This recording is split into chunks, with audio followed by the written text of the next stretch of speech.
전문가들은 단계적 일상 회복엔 공감하면서도 반드시 충분한 백신 접종률을 전제로 해야 한다고 입을 모았습니다. 또 의료 대응 체계를 정비해야 일상 회복이 가능하다고 강조했습니다. 일상 회복으로 가려고 하면 확진자 수의 어떤 일반적인 증가는 감소를 할 수밖에 없습니다. 의료 대응 수준을 지금 현재보다는 훨씬 더 효율적으로 해서 의료 체계 한계 내에서 작동할 수 있도록. 특히 코로나19 검사와 치료가 분리돼 있는 지금 체계를 개선해야 한다고 지적했습니다.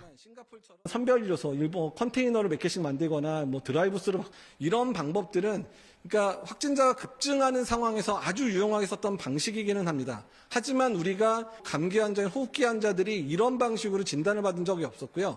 이제 진단과 치료가 분리되어 있는 구조를 진단과 치료가 한꺼번에 하는 시스템으로 바꿔가야 되는 거예요.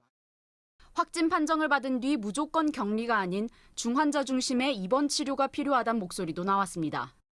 증상이 전혀 없으면 상담으로 충분하고 조금 아프면 외래 진료를 보는 거죠. 그리고 많이 아프면 그때만 입원하는 겁니다. 그럼 좋은 조건이 오지 않았습니까? 백신 접종이라는 것을 통해서 위중증 환자가 줄어드는. 단계적 일상 회복으로 방역 체계를 바꾸려면 방역의 근본적인 목표 설정을 다시 해야 한다는 주장도 제기됐습니다.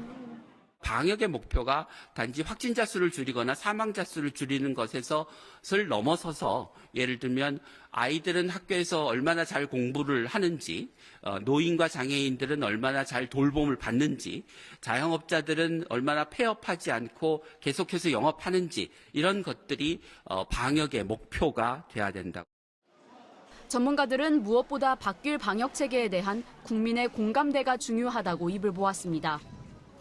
대국민 소통도 상당히 중요합니다. 과학적 근거를 충분하게 설명을 해서. 그리고 가장 중요한 거는 확진 환자가 우리 집에 그리고 옆집에 있어도 된다는 국민적인 공감대들을 만들어 놓지 않고서는 쉽지 않거든요.